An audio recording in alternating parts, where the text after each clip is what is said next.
The space station orbiting Earth buzzed with excitement. After decades of watching alien ships cross the stars, humanity was finally getting their own vessel. Commander Lee Dae-ho stood at the observation deck, watching the massive alien transport approach. His dark eyes reflected both hope and suspicion. "Sir, the Galactic Council ship is requesting permission to dock," reported Communications Officer Lee Ji-hoon from his station. His voice carried barely contained excitement. "Grant it," Dae-ho replied, straightening his blue uniform. Behind him, his hand-picked crew waited. Engineer Park So-jin checked her tablet for the 100th time, her short black hair tied back in a practical ponytail. Pilot Kim Tae-woo cracked his knuckles, eager to get his hands on alien flight controls. The others stood ready, 50 of Earth's best and brightest. The alien transport was huge, easily 10 times larger than anything humans had built. Its smooth silver hull gleamed under the station's lights. As it docked, mechanical sounds echoed through the station. Then the airlock opened with a soft hiss. Counselor Vextar stepped through first. The alien was tall and thin, with pale blue skin and 4 arms. His black robes marked him as a high-ranking member of the Hegemony, one of the 3 major alien powers in the Galactic Council. 2 smaller aliens followed him, carrying data tablets. "Greetings, humans," Vextar said in perfect English, though. His voice had a strange musical quality. "I am here to present your species with a great gift." Dae-ho stepped forward and bowed slightly. "Welcome to Earth Station 1, Counselor. We are honored by your visit." Vexatar's 4 eyes glinted with something that might have been amusement. "Yes, I am sure you are. Your species has been most persistent in requesting membership in our alliance. Today, that request bears fruit." The alien gestured with one of his 4 hands. Through the large window, another ship became visible. It was much smaller than the transport, about the size of a human destroyer. But even from a distance, something looked wrong with it. "Behold the broken wing," Vextar announced. "A frigate of the Hegemony fleet, now gifted to humanity." Park So-jin squinted at the ship through the window. Large sections of its hull were different colors, as if they had been patched many times. She could see what looked like emergency, foam sealing several cracks. "It appears to have seen better days," Dae-ho said carefully. "Indeed," Vextar replied, and now his amusement was clear. "The broken wing has served the Hegemony for over 200 years. It has been in 17 major battles and countless smaller engagements. Its service record is extensive." Kim Tae-woo leaned over to systems analyst Yoon Ha-na. "Extensive usually means old and broken," he whispered. Vextar continued his speech. "Of course, your species cannot expect to receive our newest vessels immediately. This ship will serve as your training platform. Once you prove yourselves capable of maintaining and operating Hegemony technology, perhaps better ships will follow." The aliens' words were polite, but Dae-ho heard the real message. They were being given a broken-down ship as a test. If they failed to make it work, the aliens could claim humans were not ready for real starships. "We are grateful for any vessel," Dae-ho replied diplomatically. "When may we board and inspect our new ship?" "Immediately, if you wish," Vextar said. "My technicians have prepared a basic overview of the ship's systems. Though I should warn you, many of them are not functioning at optimal levels. Within an hour, the human crew was aboard a shuttle heading for the broken wing.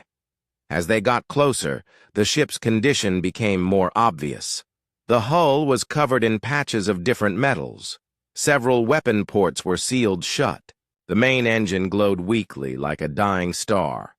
"This thing actually flies?" Mechanic Choi Min-ho asked, staring out the shuttle window. "According to the aliens, yes," replied Medical Officer Dr. Kang Yu-jin. "Though I suspect their definition of flying might be different from ours."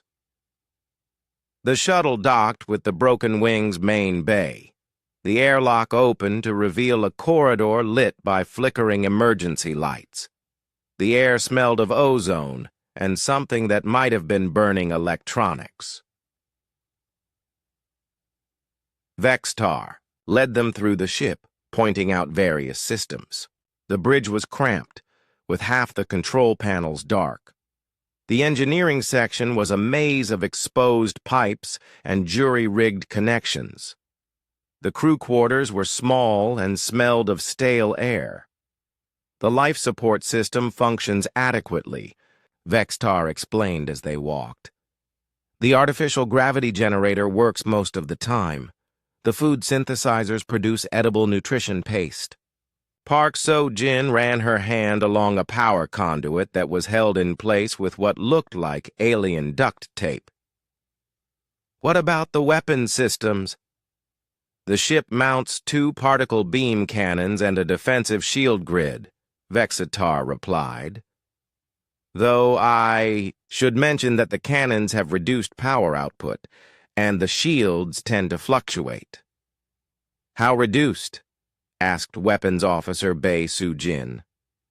"Approximately 30% of original specifications," Vextar said casually, "and the targeting system requires manual calculation in most situations." Kim Tae-woo tested the pilot's chair on the bridge. The controls were sticky, and several displays showed error messages in alien script. "What about the engines?" "Functional, though the maximum speed is somewhat limited," Vextar replied. "Perhaps 60% of design specifications." Technician Oh Sung-ho looked up from where he was examining a wall panel. "Sir, this whole section is held together with emergency sealant. If we hit any kind of turbulence, it might come apart." Vextar nodded as if this was perfectly normal. "Yes, the Broken Wing has required extensive field repairs over the years. Your engineers should be able to maintain it adequately." Communications Officer Lee Ji-hoon found the communications station and tried to activate it. Half the buttons did nothing and the main display was cracked. "The communications array seems damaged. It functions for basic ship-to-ship contact," Vextar assured him, "though long-range communications may be unreliable." For the next 2 hours, the crew explored their new ship. Every system they checked had problems. The water recyclers made strange noises. The cargo bay doors only opened halfway. The sick bay's medical scanner showed everything as unidentified biological matter. Finally, they gathered in what passed for the ship's meeting room. Vextar stood before them, his 4 arms folded.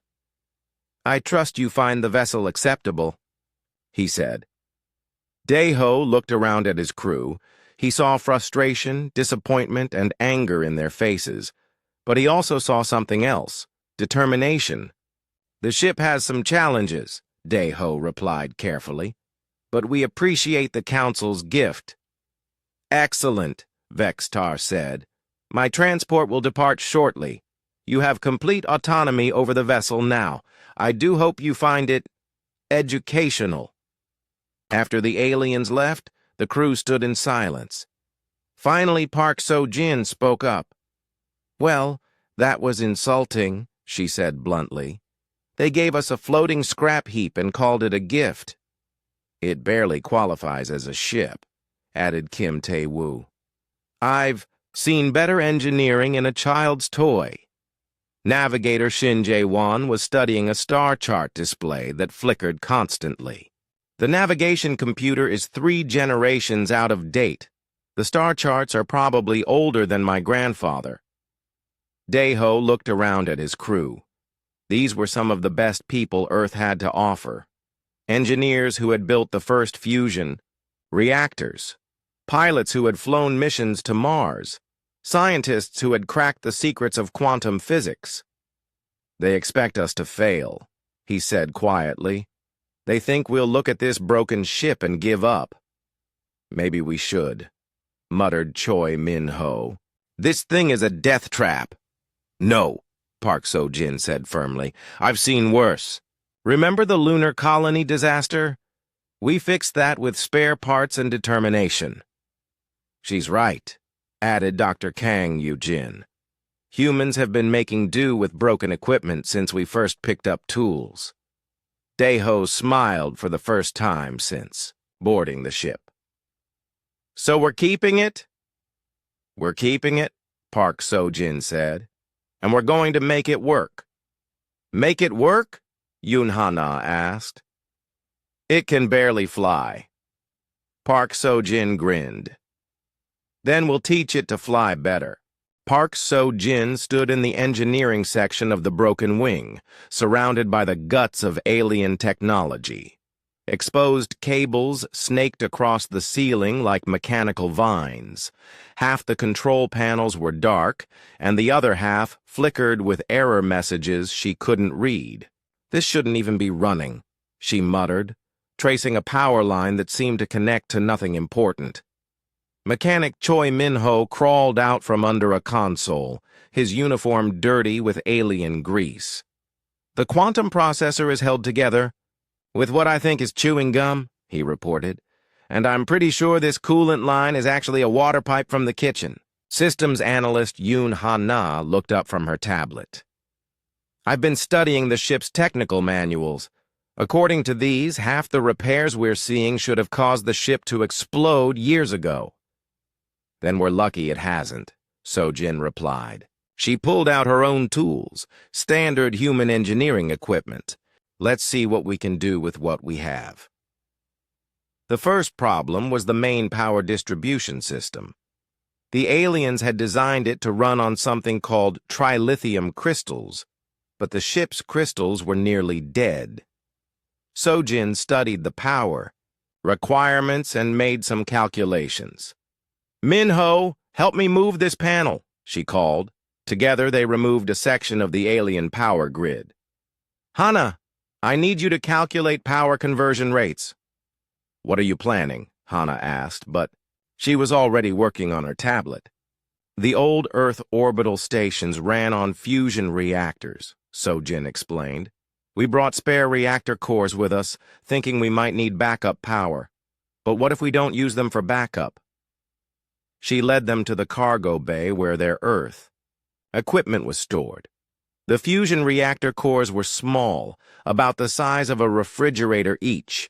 They were primitive compared to alien technology, but they were human-built. So-jin understood every circuit and component. "You want to replace alien power crystals with human reactors?" Min-ho asked. "Will that even work?" "Only one way to find out," So-jin replied.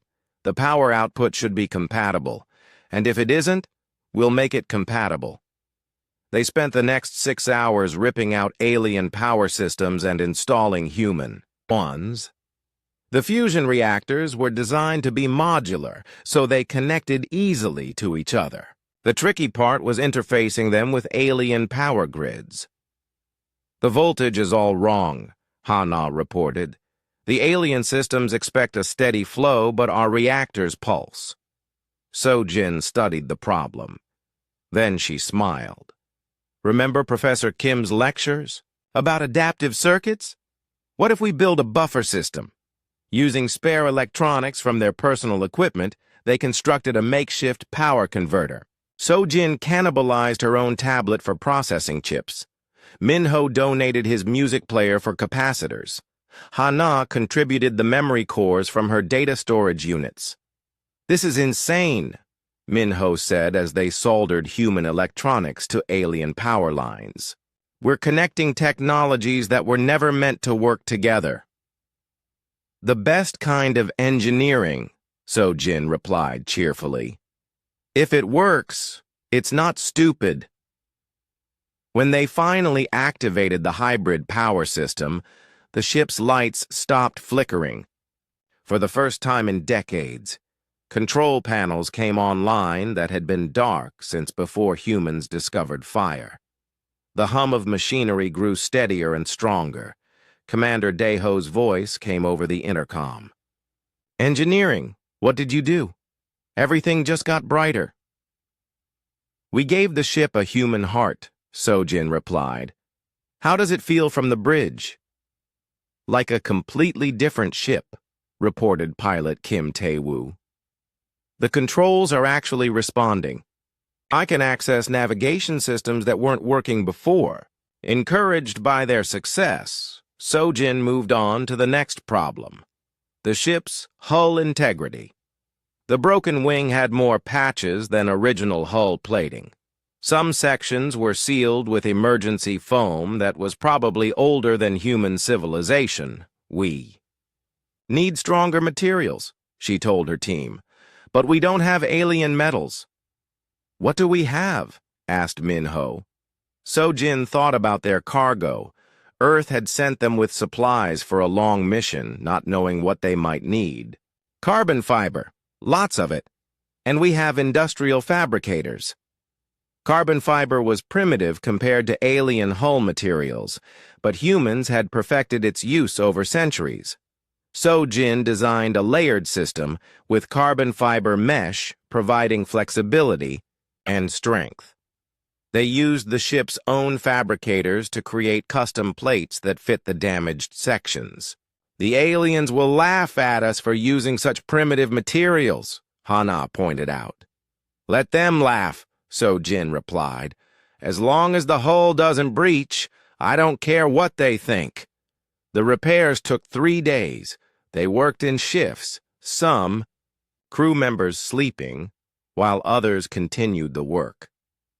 Slowly, the broken wing began to look less like a scrap heap and more like a real starship.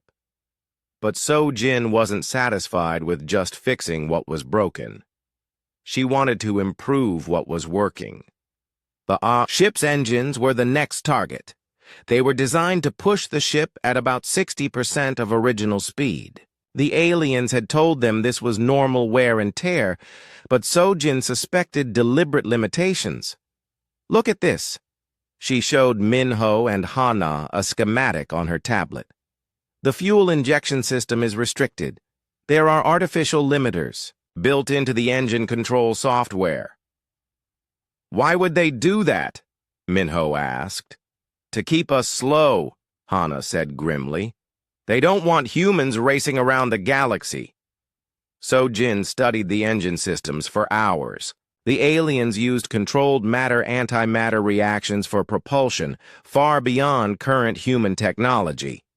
But the principles were the same as any engine: fuel, combustion, thrust. "What if we bypass the limiters?" she suggested. "Won't that damage the engines?" Min-ho asked. "Not if we do it right," Sojin replied, "and we add our own safety systems." They spent 2 days carefully rewiring the engine controls. Sojin replaced alien safety circuits with human ones that she understood completely. She added redundant systems and manual overrides. When they were done, the engine could run at 120% of its original design specifications. "That's not possible," Hana said, staring at the power readings.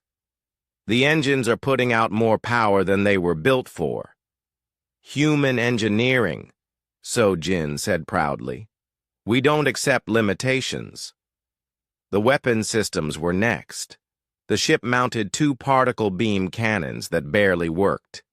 The power output was reduced, and the targeting system was unreliable. Sojin discovered that the weapons were connected to the same limiters as the engines, but when she tried to remove them, she found something interesting. "The weapons aren't actually damaged," she told Weapons Officer Bae Soo-jin. "They're just not getting enough power." "Can you fix that?" Bae asked hopefully. "Better than that," Sojin replied. "I can upgrade them Using the ship's improved power system, she rerouted energy directly to the weapons. But she didn't stop there. Human weapons technology was primitive compared to alien particle beams, but humans had learned to be creative with limited resources. What if we pulse the beams instead of using steady streams? She suggested to Bay. Rapid pulses might penetrate shields better than continuous fire.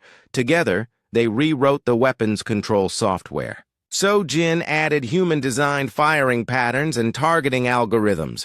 When they tested the system on a piece of space debris, the results surprised everyone. The particle beams are cutting through that asteroid like it's paper, Bay reported from the bridge. And the targeting is perfect. Better than perfect, added Kim Tae-woo. The computer is predicting where targets will be, not just where they are. Word of the modifications spread through the ship. Other crew members came to So-Jin with problems and suggestions. Communications Officer Lee Ji-hoon wanted to boost the communications array. Navigator Shin Jae-won needed better sensors. Medical Officer Dr. Kang Yu-jin wanted to upgrade the sickbay equipment. So-Jin tackled each challenge with the same approach. Understand the alien technology, then improve it with human innovation. She used human electronics to create hybrid systems that combined the best of both technologies. You're turning this ship into something new, observed technician Oh Sung-ho as he helped install improved gravity generators. I'm turning it into something human, So-Jin corrected. The aliens built a machine. We're building a partner. After 2 weeks of constant work, the broken wing was unrecognizable. The hull was solid and strong. The engines ran smoothly and powerfully. The weapons could hit targets with pinpoint accuracy. The life support systems provided clean air and water. Even the food synthesizers had been improved to produce actual meals instead of nutrition paste. Commander Daeho called the crew together in the main meeting room. I've been monitoring reports from other human ships in the fleet, he announced. They're all struggling with the same problems we faced: equipment failures, power shortages, systems that don't work properly. Should we share our modifications? Asked Dr. Kang Yu-jin. Not yet, Daeho replied. I want to see how our improvements perform in real conditions first. But I'm proud of what we've accomplished here. So-Jin looked around at her tired but satisfied crew. We took a broken alien ship and made it human. Now let's see what it can do. The broken wing drifted through space in the outer reaches of the Kepler system, running routine patrol duties with 3 other ships from the Galactic fleet. Commander Lee Dae-ho sat in his captain's chair, reviewing reports on his tablet. After 3 weeks of modifications, his ship ran better than any alien vessel he had seen. Contact on sensors, announced Communications Officer Lee Ji-hoon suddenly. Large vessel, unknown configuration. Pilot Kim Tae-woo's hands moved across his controls. It's big, sir. Maybe 3 times our size. Navigator Shin Jae-won studied her displays. The ship is moving fast toward the inner system. They're not responding to our communication attempts. Daeho stood and moved to the tactical display. The unknown ship appeared as a red dot racing toward Kepler Prime, where 2 million civilians lived and worked. Sir, Ji-hoon called out, I'm picking up distress signals from the inner system. Multiple ships under attack. The main screen flickered to life, showing the sleek, predatory shape of the unknown vessel. Its black hull was covered in spines and weapon ports. Daeho recognized the design from intelligence briefings. Razak Raider, he said grimly. Battle stations. The Razak were one of the galaxy's most feared pirates. They appeared without warning, destroyed everything they couldn't steal, and vanished back into deep space. Their ships were fast, heavily armed and protected by advanced energy shields. "Sir, we should wait for backup," suggested Weapons Officer Bei Su-jin. "Our escorts are still 20 minutes away." Dae-ho looked at the tactical display. The Razak ship was closing on a civilian transport carrying 500 passengers. In 20 minutes, those people would be dead. "We're going in," he decided. "Tae-woo, intercept course. Maximum speed." Kim Tae-woo grinned and pushed the engines to full power. The modified propulsion system responded instantly, accelerating the ship faster than its original designers had ever intended. "Sir, that's a heavy cruiser," Bei said nervously. "Our weapons are barely adequate for escort duty." "Then we'll have to be creative," Dae-ho replied. "So, Jin, can you give us any advantages?" Engineer Park. Sojin's voice came over the intercom. From engineering. "The power systems are running at maximum efficiency. I can give you short bursts of overcharged weapons, but only for a few seconds at a time." "That'll have to do," Dae-ho said. "Jaewon, plot us a course through the asteroid field." "Sir, that's extremely dangerous," Jaewon protested. "The Razak ship is much more maneuverable than we are." "Not anymore," Tae-woo said confidently. "These new engine modifications make us dance like a fighter craft." The broken wing plunged into the asteroid field, weaving between spinning rocks the size of buildings. The Razak ship followed, its weapons firing streams of plasma that turned asteroids into clouds of glowing debris. "They're gaining on us," reported Jae-won. "Their ship is faster, but not smarter," Dae-ho replied. "Tae-woo, bring us around behind that large asteroid. Bei, prepare weapons." Kim Tae-woo spun the ship in a tight spiral around a massive rock. The Razak cruiser, expecting them to flee, overshot their position. "Fire!" Dae-ho commanded. Bei activated the modified particle beam cannons. Instead of continuous streams, the weapons fired rapid pulses of concentrated energy. The first burst struck the Razak ship's rear shields, causing them to flicker. "Direct hit," Bei reported. "But their shields are still up." "Again," Dae-ho ordered. "Target the same spot." The second burst of pulsed particle beams hit the same section of shielding. This time something unexpected happened. The rapid pulses created a resonance pattern that made the entire shield grid vibrate. "Their shields are fluctuating," Bei said in amazement. "The pulse pattern is causing harmonic interference." "Keep firing," Dae-ho commanded. "Same spot, same pattern." The third burst shattered the Razak ship's rear shields completely. The fourth punched through the hull, causing explosions along the engine section. The alien cruiser spun around, trying to bring its main weapons to bear, but Kim Tae-woo was ready. He dove the broken wing below the cruiser's firing line, using a small asteroid as cover. "They're trying to lock onto us," Ji-hoon reported. "But our modified electronics are confusing their targeting systems." The Razak ship's energy weapons lit up space around them, but every shot missed. The human modifications to the ship's systems created electronic signatures that alien computers couldn't identify properly. "Su-jin, can you analyze their shield frequency?" Dae-ho asked. Bei studied her displays. "I think so, sir. Their shields operate on rotating frequencies to prevent exactly what we just did. Then we'll rotate our attack pattern," Dae-ho decided.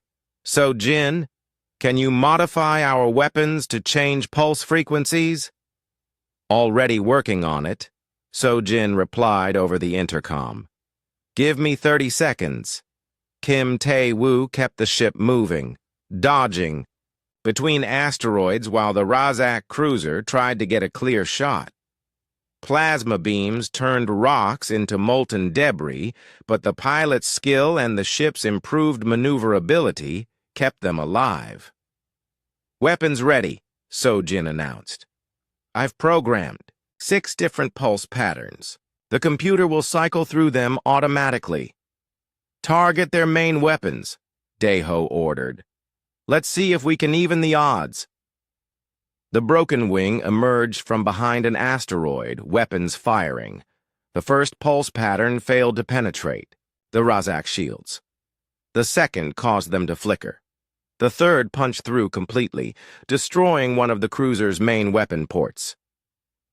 "It's working," Bay said excitedly. "The rotating pulse patterns are overloading their shield harmonics."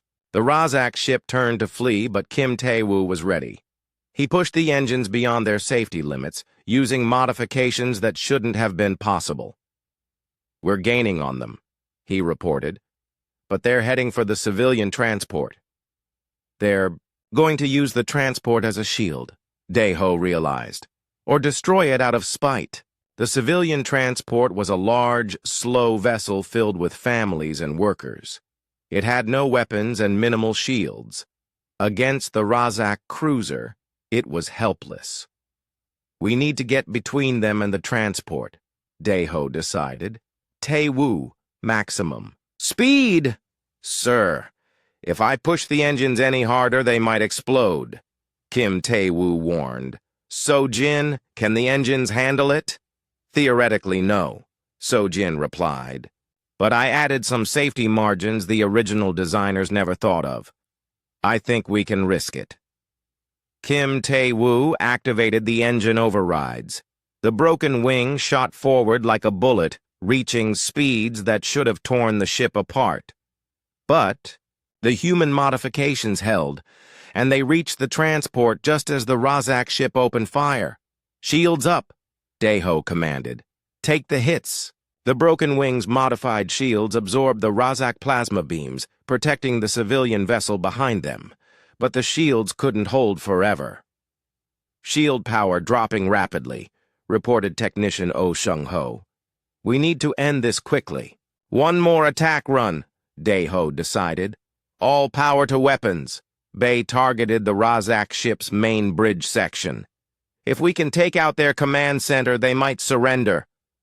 "Do it," Daeho ordered. The Broken Wing spun around the civilian transport and charged directly at the Razak cruiser. All 6 pulse patterns fired simultaneously, creating a devastating barrage of energy. The Razak shields collapsed completely, and the beams tore through the ship's hull. Explosions rippled along the cruiser's length. Its main engines went dark, and secondary explosions lit up its interior. "They're dead in space," Bay reported. "No weapons, no engines, minimal life support." "Sir, they're transmitting a surrender signal," Ji-hoon announced. Daeho nodded. "Accept their surrender. Send word to Fleet Command and request a salvage crew."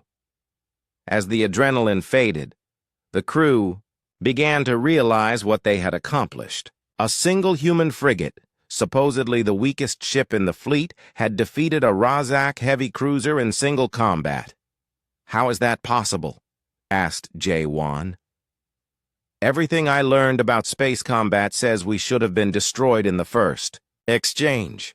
Human engineering," So-jin said proudly over the intercom. "We don't accept limitations." Dr. Kang Yu-jin was treating minor injuries from the battle's stress. "The other species design their ships to operate within specific parameters. We design ours to exceed them." Communications Officer Lee Ji-hoon looked up from his station. "Sir, I'm getting messages from across the fleet. Word about our victory is spreading quickly." "What kind of messages?" Daeho asked. "Congratulations, mostly, but also questions. Other human crews want to know how we defeated a Razak cruiser." "And what about the aliens?" Ji-hoon smiled. "They're not saying much, but I think they're surprised." Daeho looked around at his crew. They had taken a broken alien ship and turned it into something that could defeat enemies twice its size. They had used human ingenuity to overcome superior technology. "This is just the beginning," he said quietly.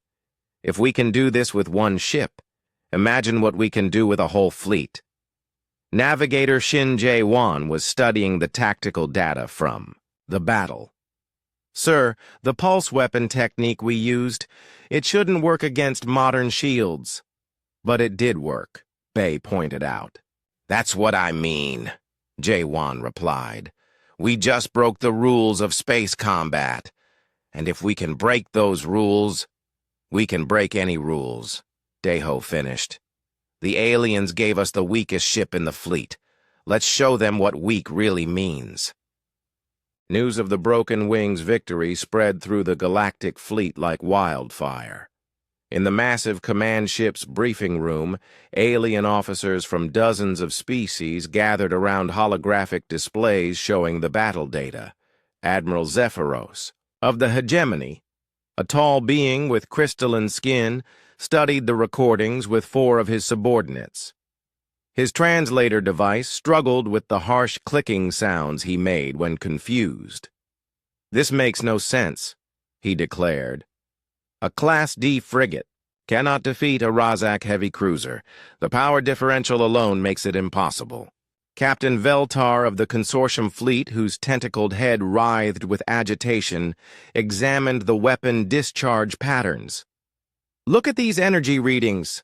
The human ship was firing particle beams in patterns that should not penetrate modern shielding." "Perhaps the Razak ship was already damaged," suggested Commander Crix of the Unity Forces, her insectoid features clicking nervously. "Negative," Zephyros replied. "The raider was fresh from their shipyards. Full shields, full weapons, experienced crew. By all calculations, the human vessel should have been destroyed in the first exchange." Meanwhile, aboard the Broken Wing, engineer Park So-jin was making her next impossible modification.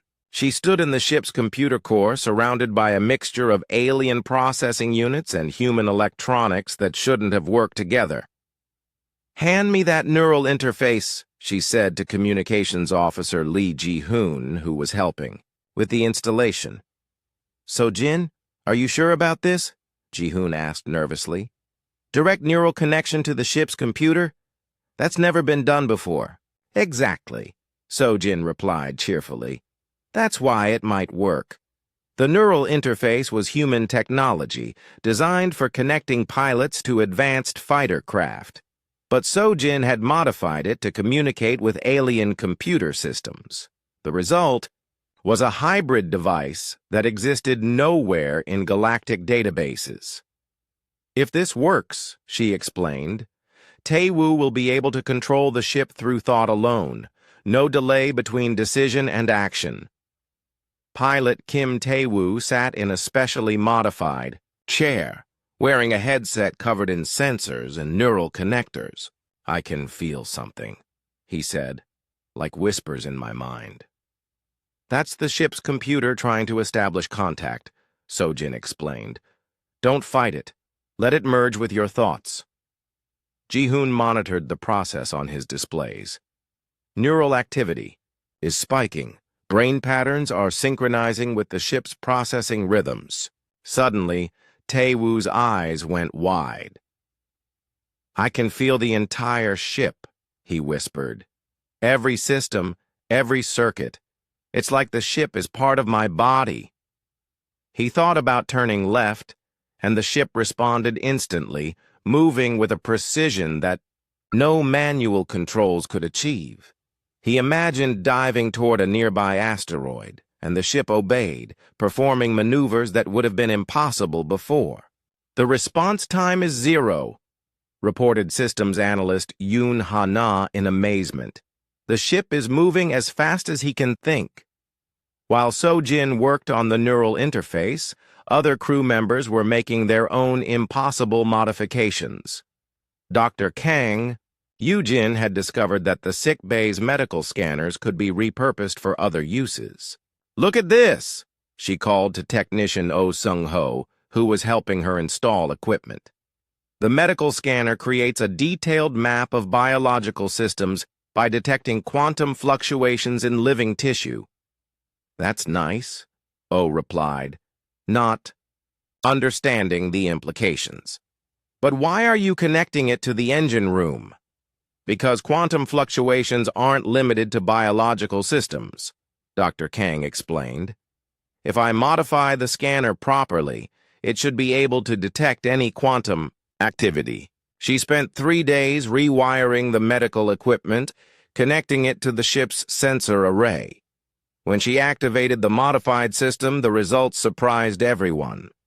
"We can see subspace distortions," she announced to Commander Deho. "Ships entering or leaving faster than light travel create quantum signatures. We can detect them hours before they arrive."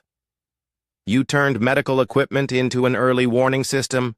Deho asked in amazement. "Better than that," Dr. Kang replied. "I can detect cloaked ships, hidden weapons, even lies told by people under stress. Quantum fluctuations reveal everything." The modifications continued throughout the ship. Communications Officer Lee Ji-hoon had rewired the coffee machine's heating elements to boost the sensor array's sensitivity.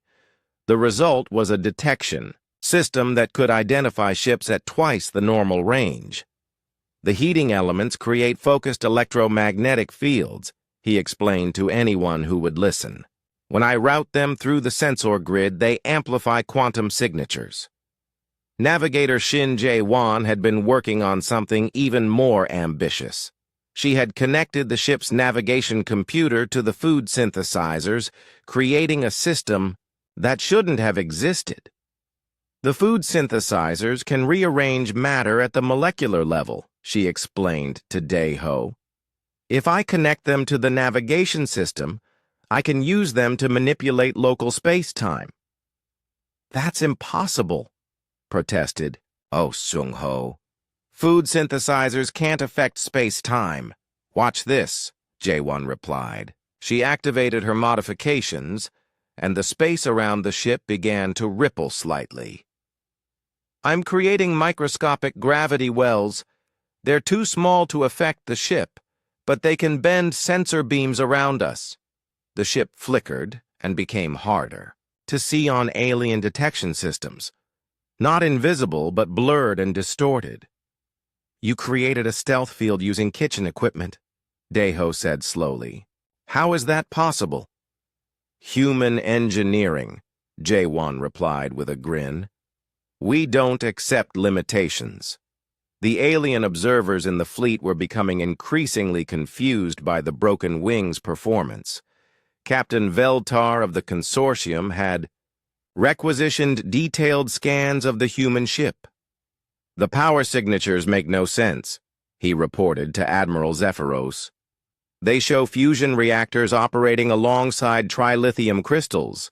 That combination should cause immediate energy cascade failure." "Perhaps their engineers are incompetent," suggested Commander Crix.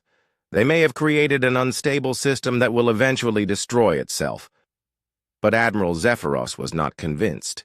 He had been monitoring communications from other human ships in the fleet, and he was hearing disturbing reports. "The humans on the merchant vessel Prosperity have increased their cargo capacity by 40%, he reported. They claim to have improved the gravity containment fields using primitive electromagnetic principles. And the escort ship Guardian has somehow tripled its shield strength," added Veltar. "They refuse to explain how." "This is impossible," Crix insisted. "Inferior species cannot improve upon superior technology." Back on the broken wing, Weapons Officer Bae Soo-jin was making the most ambitious modification yet. She had been studying the pulse weapon technique that had defeated the Razak cruiser, and she wanted to take it further. "What if we don't just pulse the weapons?" she asked So-jin. "What if we pulse reality itself?" So-jin looked up from her neural interface work. "What do you mean?" "The weapons create focused energy beams by manipulating quantum fields," Bae explained. "But quantum fields affect more than just energy. They affect matter, space, even time." "You want to weaponize quantum mechanics?" "I want to weaponize everything," Bae replied. If we can make the weapons fire through folded space, we can hit targets behind cover. If we can make them fire through compressed time, we can hit targets before they know we're shooting." So Jin stared at her for a moment. Then she smiled. "Let's try it." They spent a week rewiring the weapons systems, connecting them to every modified component on the ship. The neural interface, the quantum sensors, the space-time manipulators, even the coffee machine heating elements. Everything was linked together in a web of impossibility. When they tested the new weapon system on an asteroid, the results defied belief. The particle beam didn't just destroy the rock, it destroyed the space where the rock had been, leaving a perfect sphere of nothingness that slowly filled in as reality reasserted itself. "We just made the universe forget that asteroid existed," Bay said in a hushed voice. Word of the test reached Admiral Zephyros within hours. He called an emergency meeting of all alien fleet commanders. "The humans are not following standard technological development patterns," he announced.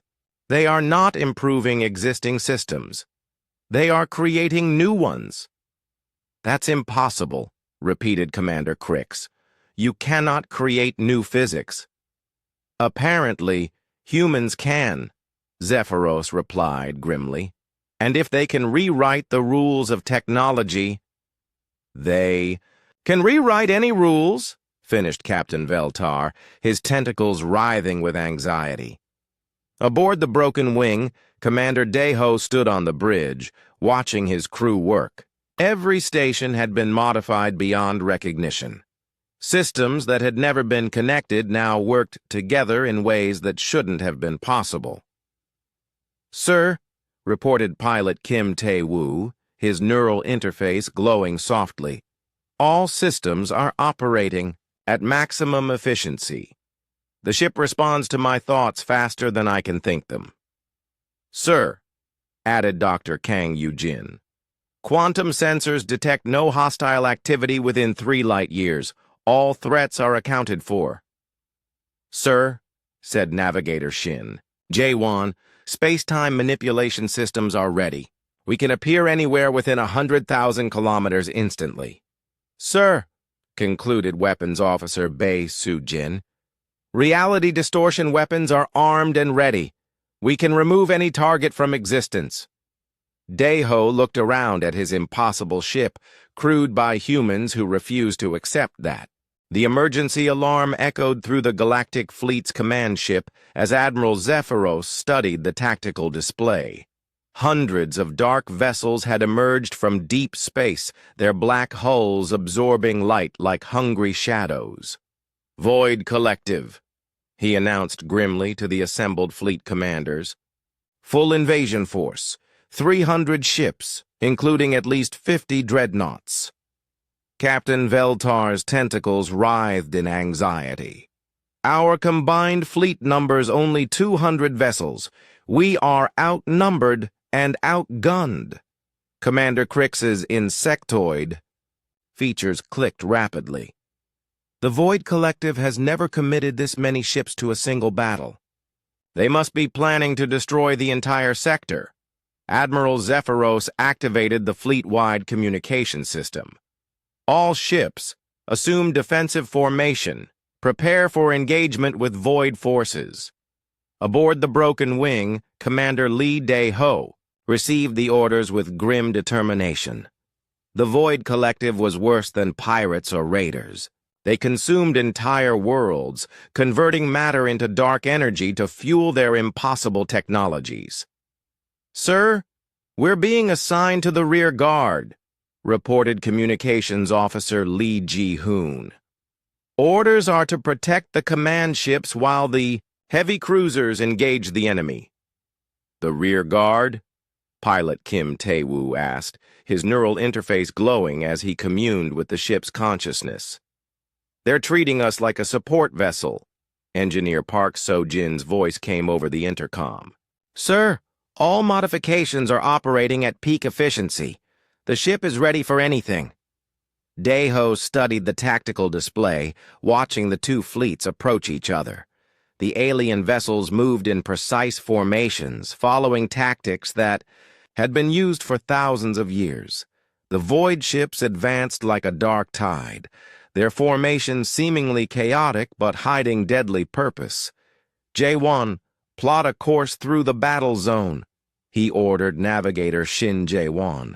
I want to see what's really happening out there.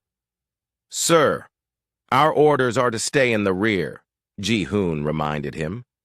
Our orders are to protect the command ships, Daeho corrected. I think we can do that better from the front. The broken wing broke formation and accelerated toward the battle.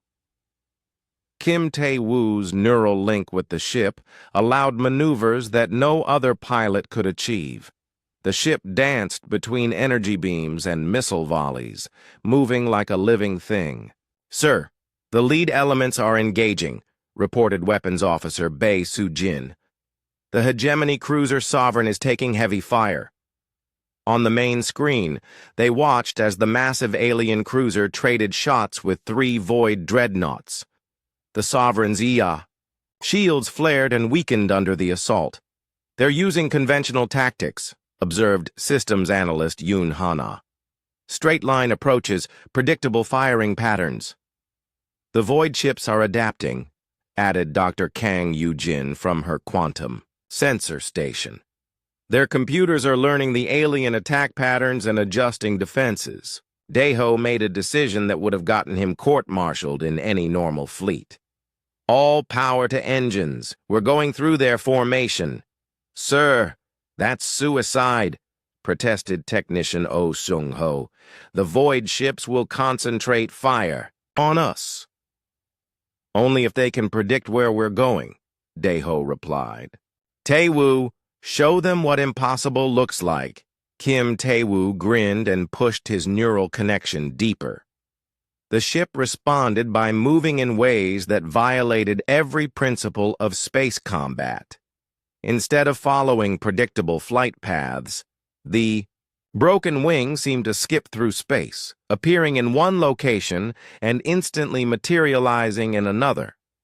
How are we doing that? Asked Oh in amazement. J1's space-time manipulation system, So-jin explained over the intercom. We're not actually moving through space. We're folding space around us. The void ships tried to target the human vessel, but their computers couldn't lock onto something that wasn't following normal physics. Energy beams passed through empty space where the ship had been nanoseconds before. Soo-jin, target the lead dreadnought, Daeho ordered. Reality distortion weapons. Bae activated the modified weapon system that connected to every impossible modification on the ship. The particle beams didn't just fire, they reached through folded space-time to strike their target from angles that didn't exist. The Void. Dreadnought's shields, designed to deflect energy attacks from normal space, couldn't protect against weapons that fired from outside reality. The beams punched through the ship's hull and began erasing sections of matter from existence. Direct hit, Bae reported in awe. The dreadnought is disappearing. The massive void ship simply ceased to exist in several locations, leaving gaps in its structure that reality slowly tried to fill. Secondary explosions rippled through the vessel as its remaining systems failed. Impossible, Admiral Zephyros whispered from his command ship. No weapon can simply delete matter from existence. But the broken wing was just getting started. Kim Tae-woo used his neural interface to push the ship's capabilities beyond anything its designers had imagined. The vessel began moving through multiple dimensions simultaneously, attacking from directions that had no names. We're confusing their entire fleet, reported Dr. Kang. Their targeting computers can't process our movement patterns.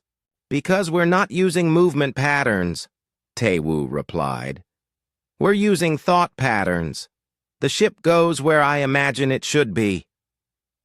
Navigator Shin Jae-won was routing power through systems that weren't supposed to be connected.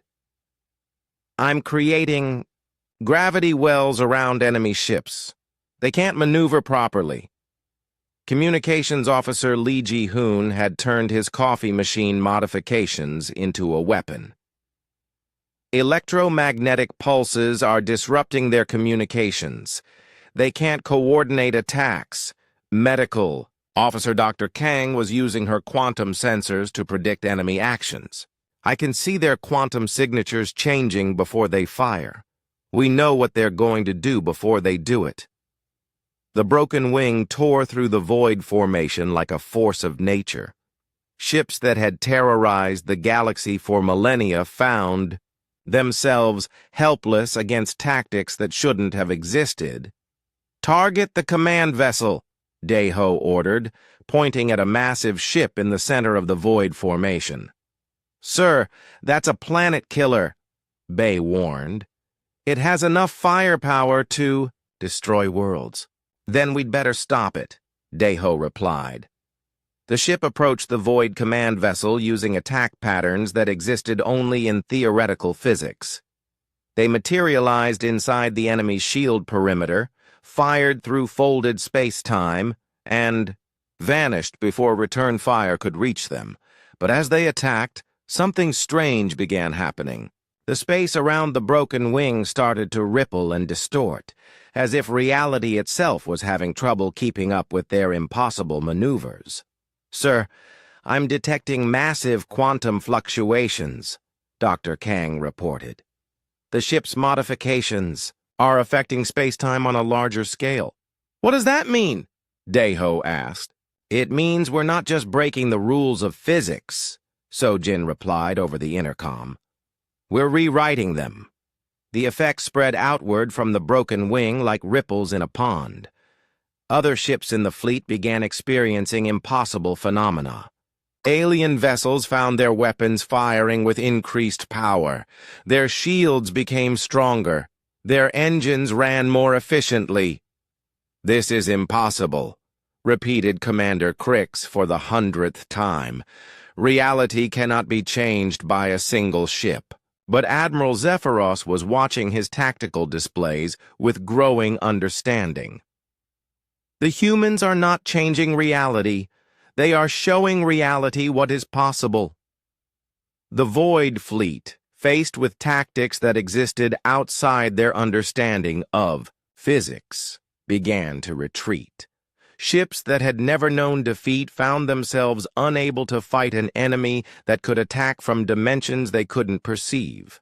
Sir, the Void Command ship is withdrawing, reported Bay. All enemy vessels are falling back. Let them go, Daeho ordered. We've made our point. As the battle ended, the broken wing returned to normal space, but the ripples of impossibility continued to spread through the fleet. Alien ships were reporting system improvements they couldn't explain, weapons that worked better than their specifications, engines that ran more efficiently than their designs allowed. Sir, Admiral Zephyros is requesting immediate communication, Ji-hoon announced. The main screen activated, showing the crystalline features of the hegemony admiral. His 4 eyes were wide with something that might have been fear. Commander, Daeho, Zephyros said slowly. What have you done? We won the battle, Daeho replied simply. You did more than that, Zephyros continued. You changed the fundamental laws of space combat. Your tactics should not work. Your weapons should not function. Your ship should not exist. And yet here we are, Daeho said with a slight smile. Perhaps your understanding of what's possible needs updating. Zephyros was quiet for a long moment. The Galactic Council will want a full report on your modifications and tactics. Of course, Daeho agreed.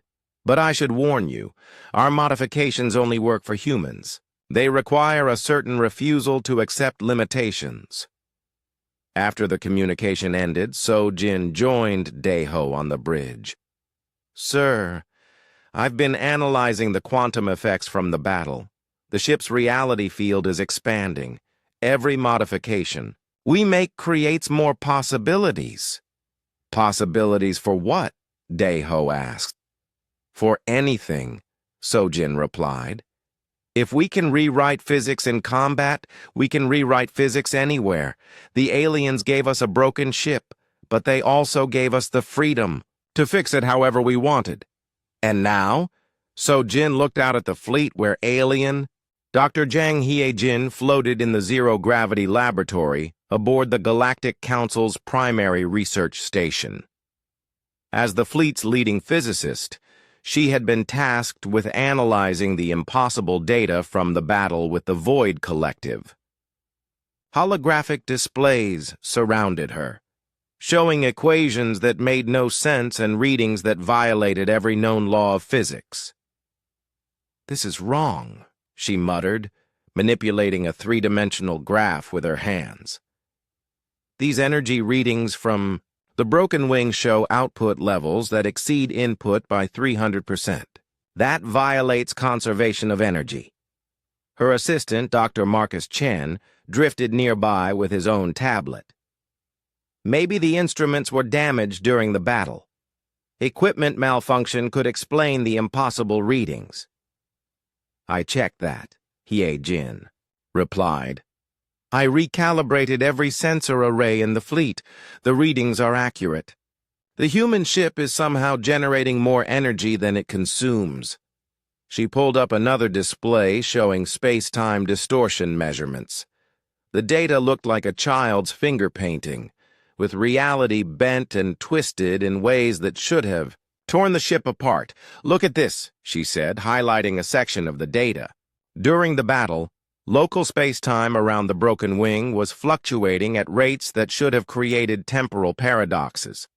But instead of destroying causality, the fluctuations seemed to have stabilized it. Dr. Chen frowned at the data. "That's impossible. You can't stabilize causality by disrupting it." "Exactly," Hye-jin said grimly. "Which means our understanding of causality is incomplete." She had been studying the human modifications for weeks, and each discovery was more disturbing than the last. The humans had connected systems that were never meant to work together, created hybrid technologies that existed nowhere in galactic databases, and somehow made it all function better than the original designs. "The neural interface alone should have killed the pilot," she continued. "Direct connection between organic brains and quantum computers creates feedback loops that fry neural tissue. But not only did it worked better than any control system we've ever developed." "Maybe human brains are different," Chen suggested. "Different how?" Hye-jin challenged. "I've studied human physiology.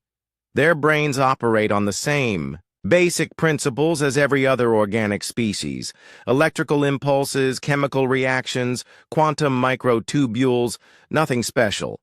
She activated a new display showing quantum field measurements from around the broken wing. "But this is where it gets really strange. The ship isn't just defying physics, it's changing physics." The display showed ripples of altered space-time spreading outward from the human vessel like waves in a pond. Wherever the ripples touched other ships, those vessels began experiencing impossible improvements. "Quantum field fluctuations are propagating from the broken wing to other vessels in the fleet," Hye-jin explained. "Alien ships are reporting system upgrades they can't explain. Weapons that fire with increased power, shields that absorb more damage, engines that run more efficiently." "Could it be some kind of technology transfer?" Chen asked. "Maybe the humans are sharing their modifications wirelessly." Hye-jin shook her head. "I thought of that, but the improvements aren't copies of human modifications. They're adaptations. Each ship is becoming more efficient in ways specific to its own design and crew." She pulled up a recording from the battle, showing the moment when the broken wing had begun its impossible attack run. The ship seemed to skip through space, appearing and disappearing without following normal movement patterns. "Watch this carefully," she said, slowing the recording. "The ship doesn't accelerate to these positions. It doesn't teleport. It simply decides to be somewhere else." "That's impossible," Chen said automatically. "Stop saying that," Heejin snapped. "Nothing is impossible anymore. That's the problem." She zoomed in on the quantum field readings at the moment of the ship's reality-bending maneuvers. The field fluctuations aren't random. They follow patterns that match human brainwave activity. Specifically, they match the neural patterns of determination and refusal to accept defeat. "You're saying the ship is responding to human emotions?" "I'm saying the ship is responding to human belief," Hyejin corrected. "The modifications work because the humans believe they should work, and their belief is somehow making reality conform to their expectations." She activated a new set of data showing similar patterns from other human ships in the fleet. "It's spreading. Every human vessel is beginning to exhibit the same reality-altering effects. They're creating a field of possibility that extends beyond their own ships." Dr. Chen studied the data with growing alarm. If human belief can alter reality, what happens when they decide to change something fundamental? Gravity? Time? The speed of light? "I don't know," Hyejin admitted. "But I'm starting to think that's exactly what they're doing." Meanwhile, aboard the broken wing, engineer Park So-jin was making discoveries of her own. She stood in the modified engineering section, surrounded by instruments that measured things that shouldn't exist. "Commander," she called over the intercom to Daeho, "I need you to see this." Daeho arrived to find So-jin staring at a display that showed the ship's quantum signature. "What am I looking at?" "The ship's fundamental structure," So-jin replied. "According to these readings, the broken wing is becoming more real than the space around it." "What does that mean?" So-jin manipulated the display, showing layers of reality like an onion. "Everything in the universe exists at a certain level of reality. Normal matter and energy exist at baseline level. But our modifications are pushing the ship to a higher level. Higher how?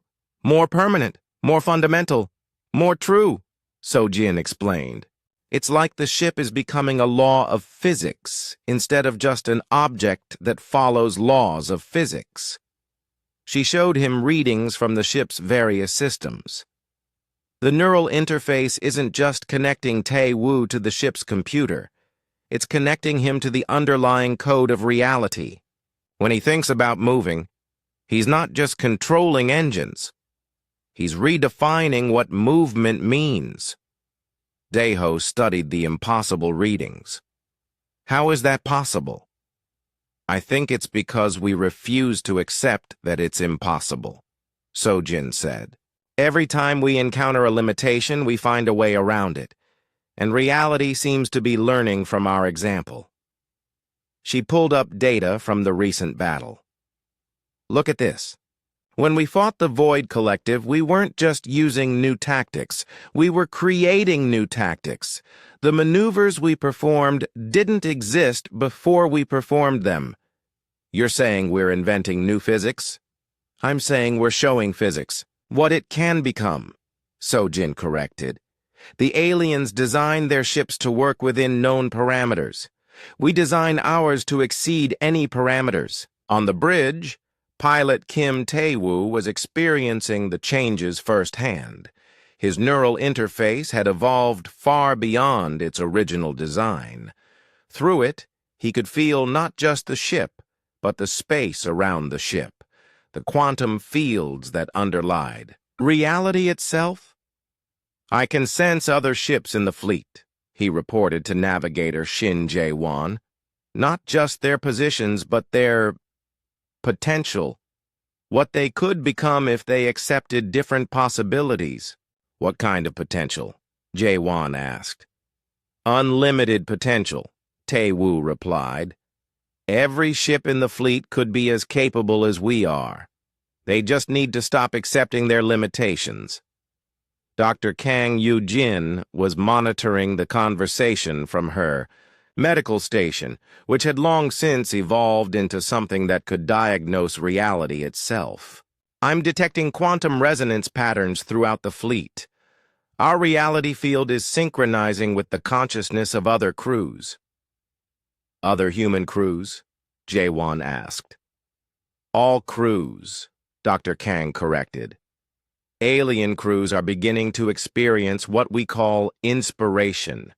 Their ships are improving because their minds are opening to new possibilities. The effect was spreading beyond just the fleet. Communications officer Lee Ji-hoon was receiving reports from across the galaxy of impossible phenomena. Ships arriving at destinations before they departed. Planets developing improved ecosystems overnight. Stars burning more efficiently. Sir, he reported to Dae-ho, long-range communications are picking up reports of reality anomalies throughout known space. It's like our modifications are causing a chain reaction.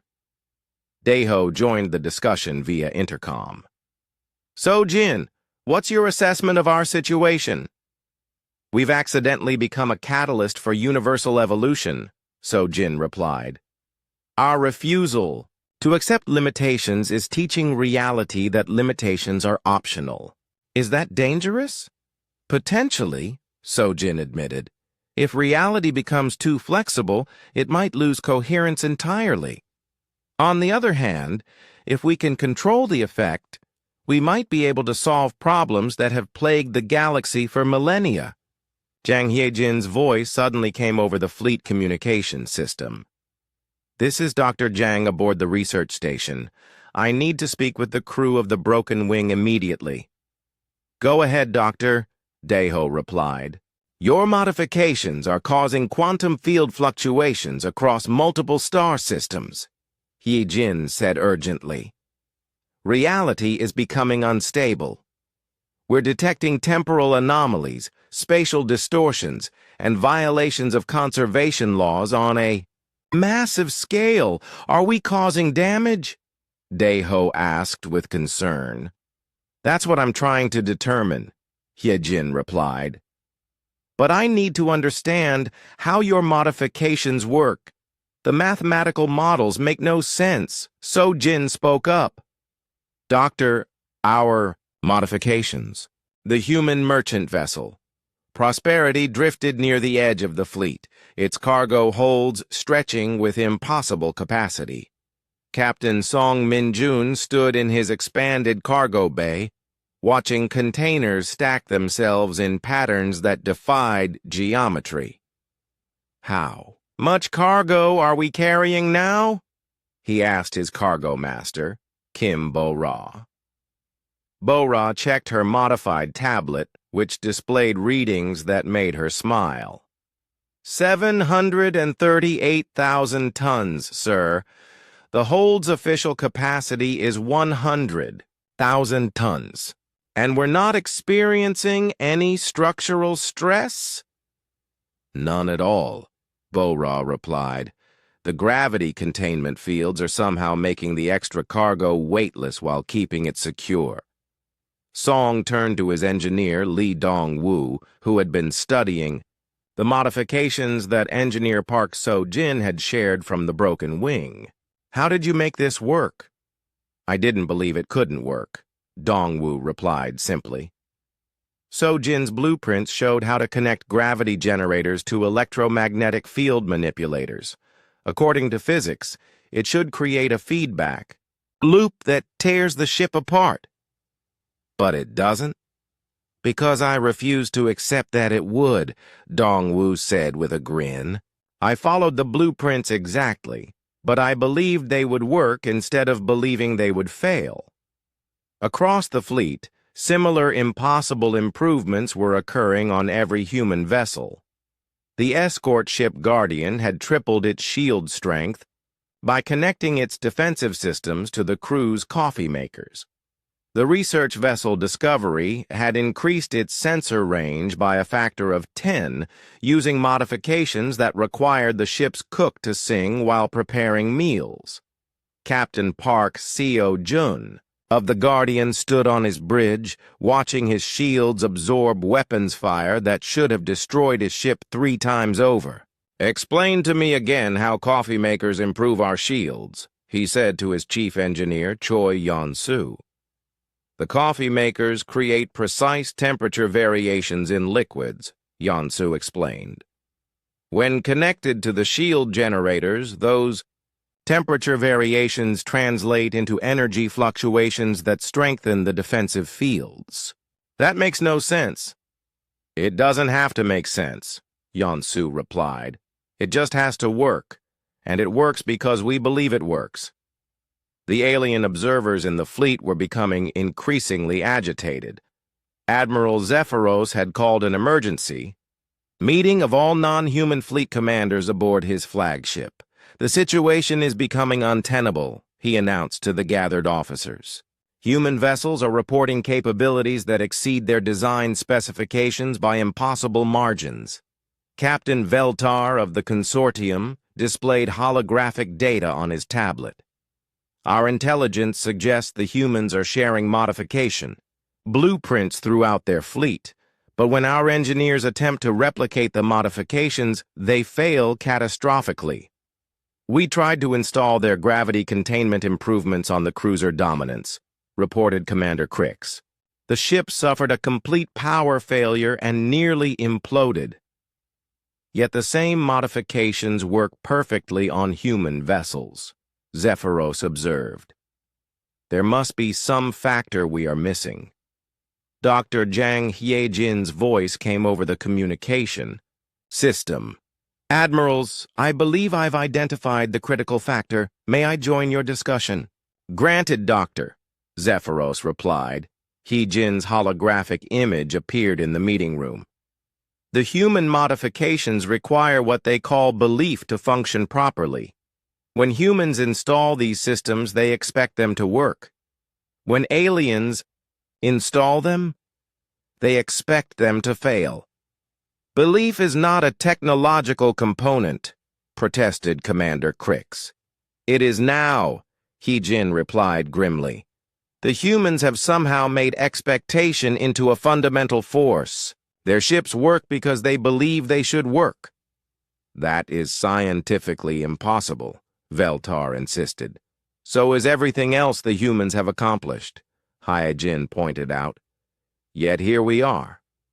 Meanwhile, aboard the Broken Wing, engineer Park So-jin was monitoring the spread of modifications throughout the human fleet. Her engineering station had evolved into something that could analyze reality itself, and the readings were both exciting and terrifying. "Commander," she called to Daeho over the intercom. "Every human ship in the fleet is now operating beyond its design specifications. The reality field we created is propagating through their modifications." "Is that good or bad?" Daeho asked. "Both," So-jin replied. "The good news is that human vessels are becoming incredibly capable. The bad news is that we're affecting non-human ships as well." She showed him data from across the fleet. "Alien vessels near human ships are experiencing spontaneous improvements. Their systems are upgrading themselves without any input from their crews." "Upgrading how?" "In ways that match human modifications," So-jin explained. "Alien ships are developing neural interfaces, reality manipulation systems, and quantum field generators. But their crews don't understand how to control them. The effects were becoming widespread. The hegemony cruiser Sovereign had developed the ability to fire weapons around corners, but its crew couldn't figure out how to aim them properly. The consortium destroyer Eclipse had gained faster-than-light communication, but the messages were arriving before they were sent, creating temporal paradoxes. The aliens are getting our capabilities without our understanding, So-jin continued. It's causing chaos throughout the fleet. Dr. Kang Yu-jin joined the conversation from her medical station. I'm detecting quantum resonance patterns that suggest the reality field is still expanding. At current rates, it will encompass the entire galaxy within 6 months. What happens then? Daeho asked. Unknown, Dr. Kang replied. But every sentient being in the galaxy will have access to reality-altering capabilities, whether they understand them or not. Communications Officer Lee Ji-hoon was monitoring fleet communications when urgent messages began flooding his station. Sir, I'm receiving emergency calls from across the fleet. Alien ships are reporting system malfunctions that are actually improvements. Explain, Daeho ordered. The hegemony battleship Ascendant just achieved faster-than-light travel without using their hyperdrive, Ji-hoon reported. They literally thought their way to another star system. The crew is in panic because they don't know how they did it or how to get back. Similar reports came in from dozens of alien vessels, ships that could suddenly read minds, weapons that fired into alternate dimensions, shields that existed in multiple realities simultaneously. They're gaining our abilities without our perspective, observed Navigator Shin Jae-won. We modified our ship step by step, understanding each change. They're getting everything at once. Pilot Kim Tae-woo, still connected to the ship through his neural interface, could feel the chaos spreading through the fleet. I can sense their confusion, he reported. The alien crews are terrified of their own ships. Admiral Zephyros's voice came over the fleet communication system, addressing all human vessels. This is Admiral Zephyros to all human commanders. Your modifications are causing fleet-wide system anomalies. You must cease all further technological development immediately. Commander Daeho activated his response channel. Admiral, our modifications are not causing malfunctions. They're revealing possibilities that were always there. Ships cannot simply decide to violate physics, Zephyros replied angrily. You are destabilizing the fundamental order of the universe. We're improving it, Daeho corrected. The question is whether you want to learn from our example or continue fighting against progress. The debate was interrupted by an urgent alarm. Weapons Officer Bae Soo-jin's voice echoed through the ship. Sir, massive energy signatures approaching from deep space. Multiple contacts, unknown configuration. On the main screen, dark shapes emerged from the void between stars. But these weren't ordinary ships. They seemed to absorb light and matter, leaving trails of nothingness in their wake. Entropy lords, whispered Dr. Jang Hye-jin over the communication system. The ancient enemy that destroyed the first galactic civilization. They consume reality itself. Admiral Zephyros's voice was filled with dread. All ships, maximum alert. The entropy lords have returned. The approaching vessels were unlike anything in galactic databases. They didn't follow normal physics because they existed to unmake physics. Where they passed, stars went dark, planets ceased to exist, and the very concept of existence became uncertain. Sir, our sensors can't get solid readings on them, reported Dr. Kang. They're not just stealthed. They're actively erasing the possibility of being detected. How many ships? Daeho asked. Unknown, Dr. Kang replied. The number keeps changing. I think they exist in multiple realities simultaneously. Throughout the fleet, alien commanders began implementing standard defensive procedures. Ships formed, battle lines, charged weapons, and raised shields. But as the entropy lords approached, something terrible became clear. Sir, the alien ships are losing coherence, Bae reported. Their reality fields are being unraveled by proximity to the entropy lords on the tactical display. They watched as advanced alien vessels simply stopped existing. Not destroyed, erased. The Entropy Lord's weapons didn't fire energy or projectiles. They fired non-existence itself. All alien vessels, withdraw immediately, Zephyros commanded. Standard weapons are ineffective against entropy technology, but as the alien ships retreated, the human vessels stood firm. The reality fields created by their impossible modifications seemed to protect them from the Entropy Lord's unmaking. 6 months after the battle with the Entropy Lords, the galaxy had become a very different place.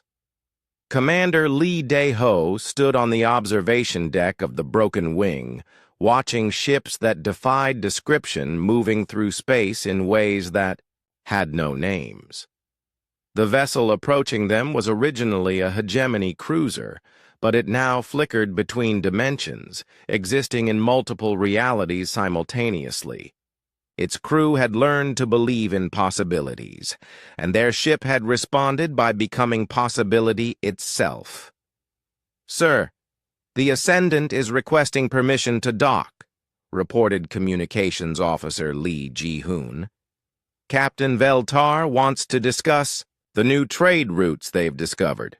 "Trade routes?" Dae-ho asked. "Through folded space-time?" Ji-hoon explained.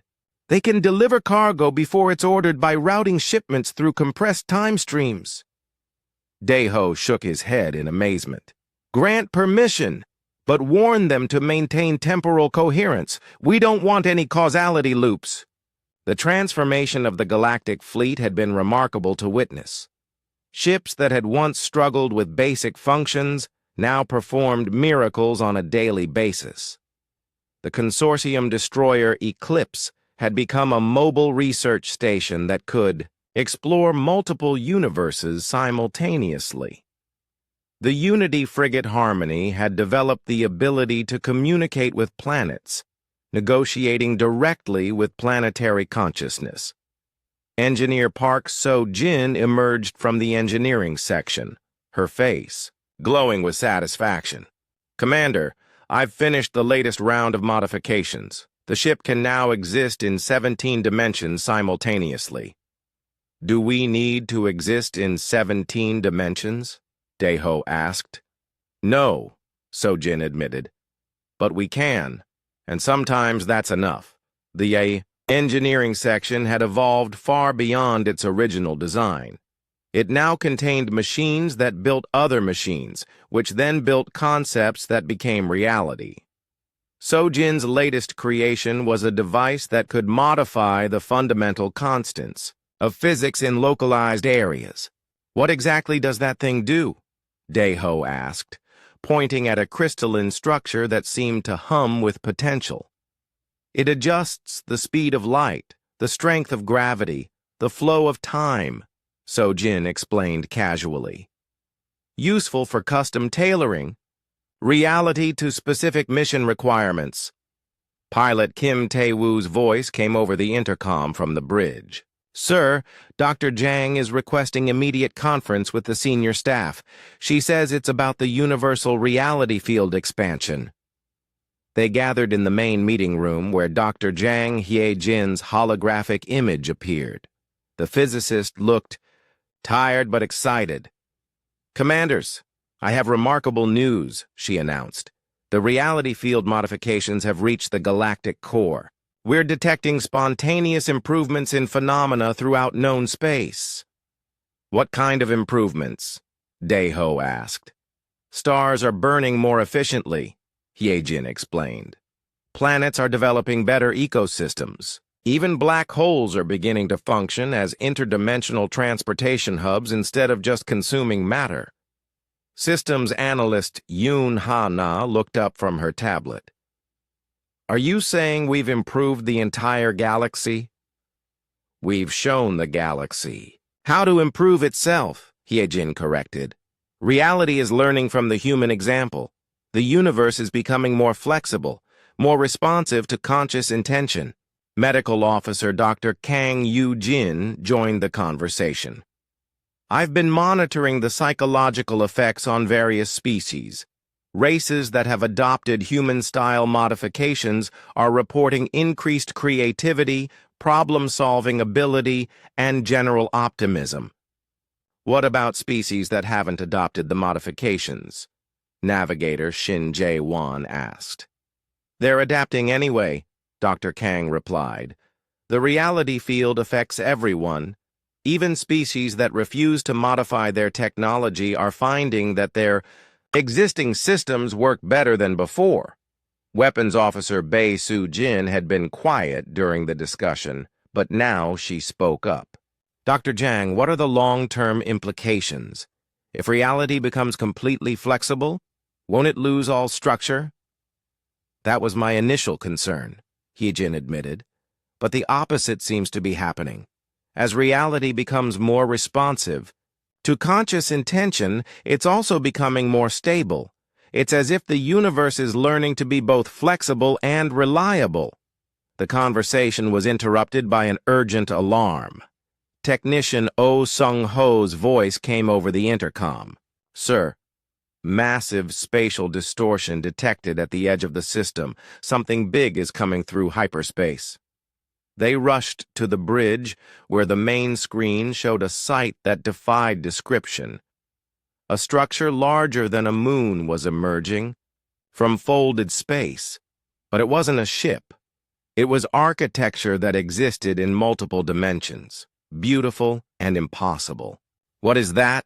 Dae-ho asked. It appears to be a city, Kim Tae-woo reported from his neural interface. A city that travels between stars. And it's broadcasting a message. The communication system activated, and a voice spoke in perfect human English. But the speaker was clearly not human. Greetings, humans of the Broken Wing. I am Architect Prime of the Builders, a species that transcended physical existence eons ago. We have observed your modifications to reality and wish to meet those who taught the universe to improve itself. Admiral Zephyros's voice came over the fleet communication system. This is Admiral Zephyros. Who are the builders? They're not in any of our databases. The builders are what we became, Architect Prime replied. We abandoned physical forms long ago to become engineers of reality itself. But we had forgotten how to inspire reality to change. You reminded us. The massive city structure moved closer, its impossible architecture shifting and flowing like living thought. Through the viewports, they could see beings of pure energy moving through spaces that had more dimensions than names. You called us back from the higher dimensions, Architect Prime continued. Your refusal to accept limitations created ripples that reached even us. We had to see the species that could teach reality to dream. So Jin stepped forward. You're saying our modifications affected beings that exist outside normal space-time? Your modifications affected everything, Architect Prime replied. Reality is not separated into discrete layers. When you change the possible at one level, you change the possible at all levels. Dr. Jang Hye-jin's holographic image appeared on the bridge. Architect Prime, what are the implications of the reality field expansion? Will it continue to spread? The expansion has already reached the edge of this galaxy, Architect Prime replied. Soon, it will spread to neighboring galaxies, then to the entire universe. Reality will become fully conscious and responsive. Is that safe? Dae-ho asked with concern. It is inevitable, Architect Prime replied. You have begun a process that cannot be stopped. The universe is evolving from a collection of fixed laws to a collaboration between consciousness and possibility. The Builder City moved into orbit around the fleet, its presence causing reality to ripple with new potential. Ships throughout, the fleet began spontaneously upgrading themselves, developing capabilities that their crews had never imagined. We offer you a choice, Architect Prime announced. You may remain as you are, guiding the transformation of your galaxy, or you may join us in the higher dimensions, helping to shepherd the evolution of the entire universe. Deho looked around at his crew. These were the people who had taken a broken alien ship and turned it into something that could rewrite the laws of physics. They had faced impossible odds and made impossibility surrender. "What do you think?" he asked his senior staff. So Jin spoke first. "The galaxy still needs engineers who understand how to make impossible things work." Kim Tae-woo nodded. "And reality still needs pilots who refuse to accept that some destinations can't be reached." Dr. Kang added, "The universe needs doctors who believe that nothing is permanently broken." Bae concluded, "And it needs defenders who understand that the best weapons are hope and determination." Deho smiled and activated the communication system. "Architect Prime, we appreciate the offer, but I think we'll stay here. The universe is just starting to learn what humans can teach it." "As we expected," Architect Prime replied, and there was approval in the cosmic voice. "You will make excellent reality engineers. When the time comes for the next phase of universal evolution, we will return." The Builder City began to fade, shifting back into dimensions that had no names. But before it disappeared completely, Architect Prime spoke one last time. "Remember, humans of Earth, you were given the weakest vessel in the fleet because you were the only species strong enough to make weakness irrelevant. Continue teaching the universe that limitations are suggestions, not laws." As the builders vanished, the fleet was left alone with their transformed reality. Ships that had once struggled to fly now danced between stars. Crews that had once accepted their limitations now created new possibilities daily. "Sir," Sojin said, looking at the readings from her impossible instruments, "the reality field is stabilizing at maximum flexibility. The universe has officially learned to rewrite itself." "And now?" Deho asked. "Now we explore what we've created," Sojin replied. "We've taught reality to dream. Let's see what it dreams of next." Navigator Shin-Jae-won was studying star charts that showed routes through folded space-time. "Sir, I'm detecting habitable worlds in dimensions that didn't exist yesterday. The universe is creating new places for life to flourish." "Then we'd better go welcome them to the neighborhood," Deho decided. "Set course for the impossible."